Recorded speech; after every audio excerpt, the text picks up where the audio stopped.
사랑의 목자 예수 죄인을 부르사 안전한 우리 안에 쉬라고 하시니 청년과 노인 모두 부름에 응하여 평안한 진리길로 곧 들어갈지라 사랑과 온유로 부르시며 길 잃은 죄인들 돌아오기 기다려서 계신 예수님은 거룩한 목자로다. 너희의 목숨 바친 사랑의 참 목자 지금도 너를 불러 오라고 하시니 미루지 말고 즉시 부름에 응하여 평안한 안식처로 곧 들어갈지라 사랑과 온유로 부르시며 길 잃은 죄인들 돌아오기 기다려서 계신 예수님은 거룩한 목자로다. 아멘.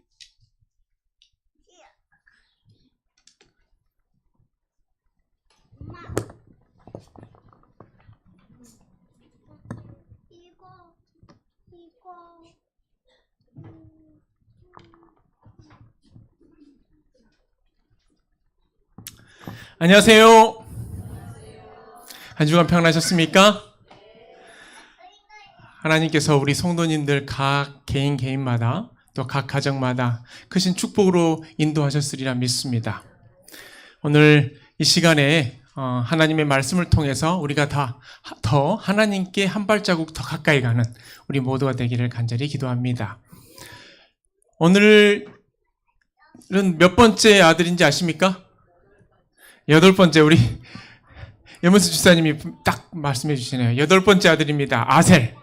아셀과 그 아셀 지파에 대해서 함께 나누도록 하겠습니다. 여러분, 개미 아시죠?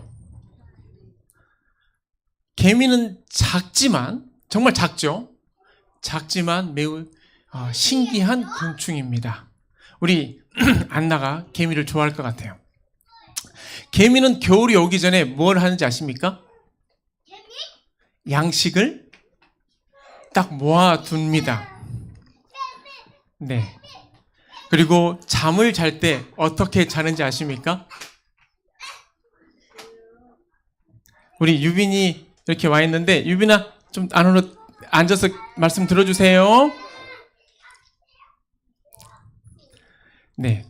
개미도 신기하게도요, 잠을 잘 때 다리를 웅크리고 사람처럼 잔다고 합니다. 그리고 일어날 때는요, 개미들은 기지개를 펴고 일어난다고 합니다. 예, 사람과 같이 비슷하죠? 개미들 중에는 먹이를 훔쳐먹는 강도 개미도 있다고 합니다.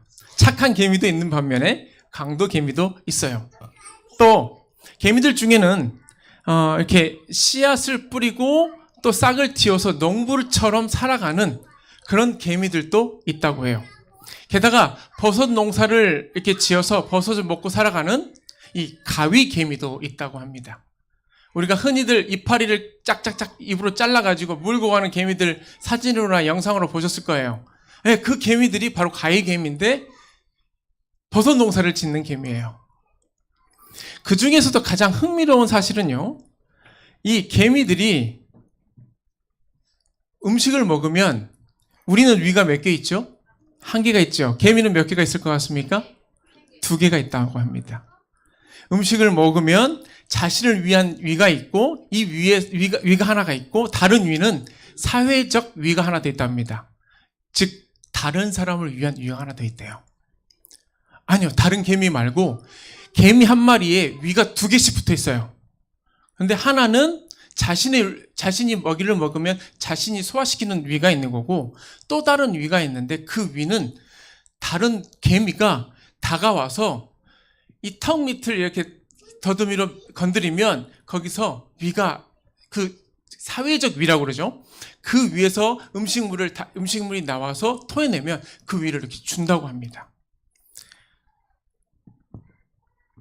오늘 배울 이 아셀 지파는요, 사실 이 사회 위를 가진 매우 부유한 지파였습니다. 야곱의 8번째 아들이자 레아의 하녀 실바의 둘째 아들인 이 아셀, 그리고 이 아셀 지파가 받은 축복이 무엇인지 우리가 오늘 살펴보면서 우리에게 주는 교훈이 무엇이고 우리가 신앙하는 데 있어서 무엇을 배워야 할지를 오늘 말씀을 통해서 깊이 있게 살펴보도록 하겠습니다. 먼저 야곱의 유언을 먼저 살펴보도록 하겠습니다. 창세기 49장 20절에 있는 말씀입니다. 다 같이 읽어볼까요? 시작. 아셀에게서 나는 먹을 것은 기름진 것이다. 그가 왕의 수라상을 차리리로다. 이 아셀 지파가 나중에 가나안 땅에 들어와서 차지하게 된 땅은 이 갈멜산에서부터 베니게까지의 그 지형인데 오늘날의 지중해 해변입니다. 지중해와 연결되어 있는 그 땅인데 이곳은요 매우 비옥한 땅입니다. 오늘날의 지중해는 어떻습니까? 지중해에 위치한 이탈리아는요 매우 다채로운 음식으로 아주 유명합니다. 이탈리아는 프랑스나 중국과 더불어 세계 3대 미식 국가 중에 하나이기도 해요. 한국 사람들에게 있어서 서양 음식하면 떠오르는 음식이 뭐가 있죠? 피자가 있죠. 네, 리조또 이런 음식이 있습니다. 스파게티 이게 다 사실 이탈리아에서 온 음식입니다. 이렇듯이 이탈리아는 음식의 세계화를 이룬 나라예요. 지난주 화요일 날 저희 교회에 방문하셨던 김재학 집사님 기억하시죠? 올리브 박사님. 근데 올리브 박사님이 이런 얘기를 하시더라고요. 이탈리아 사람들은 음식에 대한 집착을 넘어 집념이 매우 강하고 거의 중독 수준이라고 합니다. 음식에 대해서.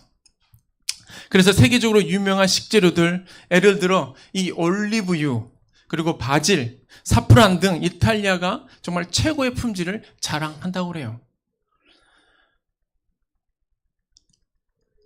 요즘 식단 조절을 하면서 많은 사람들이 지중해식 식단을 한다고 그래요. 그러니까 우리 교인이 아니라 보통 사람들이 이 지중해식 식단에 대해서 관심을 갖는다고 합니다. 매일매일 음식을 뭘 먹느냐면은 이 사람들은 견과류, 올리브 오일, 과일, 채소, 통곡물을 매일매일 섭취한다고 그래요. 그리고 일주일에 한 번 정도 정말 가끔 이 하얀 고기, 생선이나 치즈나 이런 계란, 생선을 먹는다고 그래요. 그리고 한 달에 정말 가끔 빨간 고기를 먹는다고 합니다. 그때 단 음식도 한 달에 가끔 먹는다고 그래요. 그렇다 보니까 이탈리아에 가면은 사실 제일 매일매일 먹는 음식이 뭐예요? 견과류, 과일, 채소다 보니까 우리 재림교인이 이탈리아에 가면요 편하게 이 음식을 채식주의자들이 먹는 그 음식을 쉽게 찾아 먹을 수 있다고 합니다. 17년 전에 정말 비행기도 많이 타보지 않는 촌놈이 결혼해가지고 신혼여행으로 이탈리아를 갔습니다. 누가 갔을까요? 제가 그곳에 가게 됐어요. 이 유럽이라는 곳에 가니까 너무나 놀라워요. 뭐 먹을 것도 많고 갈 곳도 많고. 그때 처음 이탈리아에 갔는데 그때 먹었던 화덕 피자가 있는데 얼마나 담백하고 피자가 맛있던지 조미료 없이 그 음식을 만든 걸 보면서 참 큰 감동을 얻었습니다. 야셀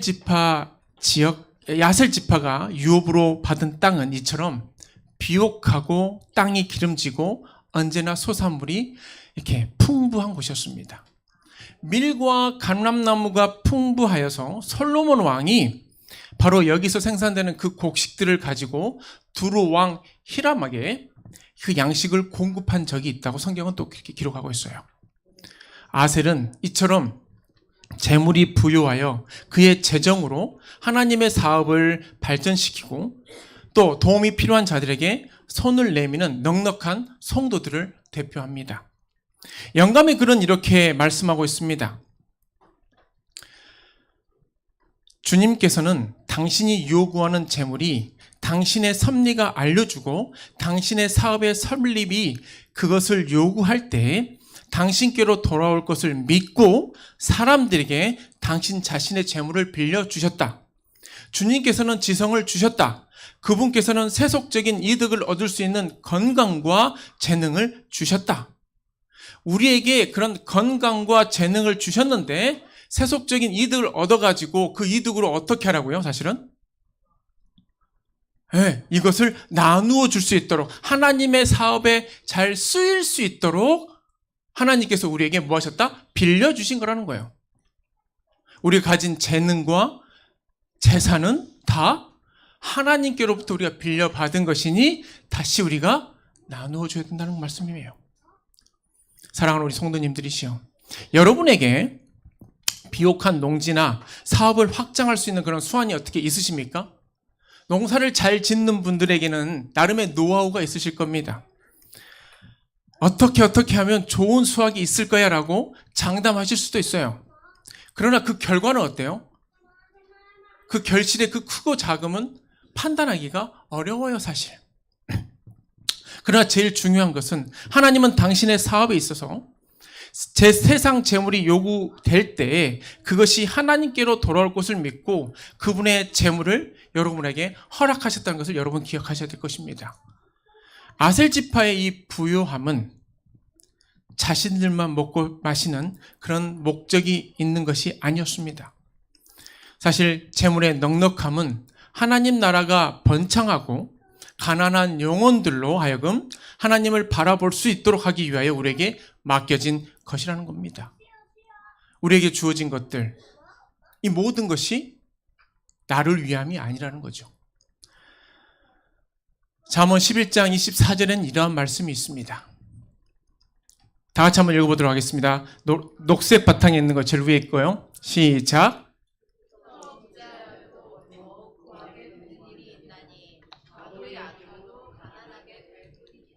네. 잠언 11장 24절에 있는 말씀부터 27절에 있는 말씀을 공동 번역에는 이렇게 기록되어 있어요. 인심이 후하면 더욱 부자가 되지만 인색하게 굴면 오히려 궁해진다. 남에게 은덕을 베풀어야 풍부해지고 남을 대접해야 저도 대접을 받는다. 곡식을 내놓지 않으면 욕을 먹고 곡식을 팔아주면 복이 굴러든다. 좋은 일을 애써 찾으면 호감을 사지만 나쁜 일을 좇으면 그것을 되받는다 라는 말씀이 이렇게 기록되어 있습니다. 다른 사람을 축복하는 자는 그 축복이 자기 머리에게 다시 되돌아오는 것이고요. 다른 사람을 봉사하는데 힘을 쓰는 사람은 은총과 하늘의 그 영광이 자신에게 큰 상급으로 돌아온다는 것입니다. 잠언의 교훈을 따라 아셀 지파와 같은 축복을 누리는 우리 모든 서귀포교회 성도님들이 되시기를 간절히 기도합니다. 모세는요, 이렇게 아셀 지파에 대해서 그러면 어떠한 축복을 내는지 좀 보겠습니다. 모세가 쓴 신명기 33장 24절에서 25절은 이렇게 기록되어 있습니다. 다 같이 한번 읽어볼까요? 시작. 아셀에 대하여는 일러스되 아셀은 아들 중에 더 복을 받으며 그의 형제에게 기쁨이 되며 그의 발이 기름에 잠길지로다. 내 문빗장은 철과 노치 될 것이니 네가 사는 날을 따라서 능력이 있으리로다. 네, 아셀은 형제들에게 부침성이 있는 성격을 가지고 온 집안에 기쁨을 주는 축복을 받았습니다. 여러분, 같은 자식이라도 자식 중에 한 아이가 있으면 행복하고 기쁨이 되는 그런 자식이 있습니까? 있죠. 그 아이가 말하는 그 작은 어떤 액션과 그 말로 인해서 집안의 분위기가 완전히 공기가 바뀌어버려요. 행복해집니다. 조용했던 집안이 화기애애해지기도 합니다. 말 한마디로 유쾌하게 해서 집안 분위기를 밝게 만드는 그런 자식이 바로 아셀이었던 것이에요. 뿐만 아니라 발이 기름에 잠긴다라는 뜻은 바로 성령 하나님의 그 임재를 말하는데요. 여기에는 그 발이 성령으로 씻음바 된 아셀의 삶에 늘 감사와 찬양이 가득하고 생애의 거친 곳들을 부드럽게 지나갈 것이다 라는 축복이 내포되어 있다고 합니다.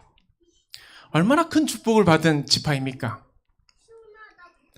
농토는 비옥하여 늘 풍성한 핵곡식을 내고 있고 아셀이 있는 곳에는 늘 웃음과 찬양이 멈추질 않고 또 성령께서 지배하는 삶을 살아가므로 인생의 그 거친 풍파는 늘 비껴가는 그러한 삶. 너무나 아름답지 않습니까? 과연 하나님이 주시지 아니하면 이 세상에서 이런 축복을 누리는 사람이 과연 얼마나 있을까요? 그 모든 것이 누구로부터 오는 거예요, 사실은요? 하나님으로부터 오는 겁니다. 그의 발이 기름에 잠긴다라는 이 예언에는 영적인 축복, 성령 하나님의 그 충만함이 있을 뿐만 아니라요. 실제로 석유에 대한 그 넉넉한 축복이 포함되어 있음을 최근에 알게 되었습니다. 토비아 너키슨이라는 한 청년이 그는 이 구소련에 가가지고 지구 물리학을 공부한 후에 메이저 이 석유사에 들어가서 10년간 근무하다가 지난 1984년 이스라엘로 이주하였습니다. 그는 평상시 이 산유국들에 둘러싸여 있으면서도 정작 이스라엘이 왜 석유가 단 한 방울도 나오지 않을까라고 의구심을 갖게 되었다고 합니다. 그는 이렇게 생각하고 나서 이스라엘 땅은 하나님께서 젖과 꿀이 흐르는 땅이라고 하셨는데 분명히 축복의 땅인데 분명히 이곳 어딘가에도 석유가 있지 않을까라고 그는 생각했다고 그래요. 그래서 성경을 다시 읽기 시작했습니다. 성경 속에 답이 있다고 생각한 거예요. 성경을 막 읽기 시작하다가 신명기 33장 오늘의 본문 말씀인 33장 24절에서 딱 하고 멈추게 됩니다. 그 본문의 말씀이 뭐냐면 이거예요. 아셀에 대하여는 일렀을 때 아셀은 아들들 중에 더 복을 받으며 그 형제들에게 기쁨이 되며 그의 발이 기름에 잠기리로다. 이 기름에 잠기리로다는 이 단어를 보면서 아셀 지파? 그가 그렇게 생각을 합니다. 그리고 그 아셀 지파가 머물렀던 그 땅을 찾아가요. 그때로부터 무려 18년간이란 시간 동안 말씀을 의지하고 이 아셀 지파의 땅에 들어가서 시추하기 시작합니다. 그러다가 18년 만에 드디어 석유를 찾게 되었습니다. 이스라엘이 향후 100년간 사용할 수 있는 양의 유전을 찾게 되었어요. 이스라엘 북부 세펠라 지역에서 발견된 세일 석유는요, 세계 최고의 석유 매장량을 보유한 사우디아라비아, 이 사우디아라비아 같은 경우에는 2,600억 배럴이 있다고 하는데 지나가고요. 사우디아라비아 같은 경우는 2,600억의 그 배럴이 석유 매장량이 있다고 하는데 이 이스라엘에도 2,500억의 그 배럴이 있는 것을 확인하게 되었습니다. 세계 두 번째 수준의 양이라고 합니다. 아셀 지파 지역이었던 이스라엘 지중해 연안 도시인 하이파와 델 아비브 앞바다에서도요, 대규모 천연가스와 석유 유전이 발견되었습니다. 놀랍게도 이 하이파에서는 135km 떨어진 지중해 북부 해역에서 발견한 천연가스가 무려 3조 4,600세제곱미터 양의 천연가스가 있음을 발견하게 되었습니다. 미국 가스의 절반 수준이 이곳에서 발견되었다고 합니다. 제가 이렇게 양에 대해서 표현을 드렸는데 사실 감각이 오지 않습니다. 얼마나 많은지. 하나님께서 이 야곱의 12아들에게 나누어 주신 이 땅은 무려 4,000년 이상이 지난 지금까지도 젖과 꿀이 흐르는 땅과 동시에 기름도 흐르는 그런 땅이 된 것입니다. 하나님께서 주시는 이러한 축복이 얼마나 큰지 몰라요. 그런데 정작 우리들은 그것을 모르고 살 때가 많다는 것입니다. 그러나 여러분, 이 아셀 지파는 이 풍요로운 축복을 길게 누리지 못합니다. 성경을 살펴보니까 이 아셀 지파는 나중에 아주 약한 족속으로 전락하고 말아요. 사사기 1장 31절에서부터 32절에는 이렇게 기록되어 있습니다.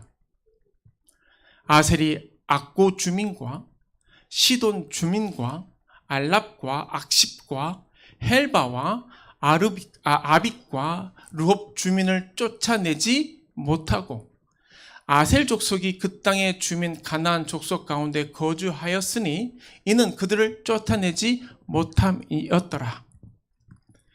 쫓아내지 못한 이유가 뭘까요? 다른 지파들과 마찬가지로 그들은 하나님께서 진멸하라고 그 명하신 그 족속들을 쫓아내지 못하고 오히려 그들의 문화에 유입되어 버린 까닭이에요. SDA 주석에는 이렇게 기록되어 있습니다. 그곳의 가나안 사람들 가운데 정작 아셀 사람들은 다른 어떤 지파보다 문화적 및 종교적 영향에 더 많이 노출된 것으로 보인다. 짧은 시간 안에 그들은 종교적 독자성의 상당 부분을 잃어버린 것 같다. 얼마나 안타까운 일입니까? 오늘날까지도 이어지는 이 하나님의 축복과는 매우 대조적으로 이 아셀 지파는 하나님에 대한 충성심을 끝까지 지키지 못했습니다. 자신에게 주어진 이 친화력과 부침성이라는 그런 강점을 가지고 오히려 세상과 너무 깊게 짝지어 사는 그런 잘못된 길로 가고 만 거예요. 그들은 이방인들 속에서 그들 화가 되어 하나님의 선민이라는 독특한 구별성을 잊어버리게 되었고 점차 그 축복과 권능을 상실하였던 것입니다. 사랑하는 우리 서귀포교회 성도님 여러분, 하나님께서 주시는 축복을 오래오래 감당하시길 간절히 바랍니다. 하나님께서는 분명히 우리에게 넉넉한 축복을 주시고 그 축복으로 나누기를 원하시는데 우리가 그것을 세상화되어서 그들화되어서 그것을 소중히 여기지 못하는 그런 백성이 되면 참으로 안타까울 것 같습니다. 세상에 빛이 되라는 부르심 대신에 오히려 세상에 흡수되어 버리는, 그래서 제 색깔을 잊어버리고 마는 어리석은 자들이 되지 마시길 간절히 바랍니다. 이 세상에서 고귀한 하나님의 자녀로서의 신분과 그 정체성을 분명히 기억하고 그분의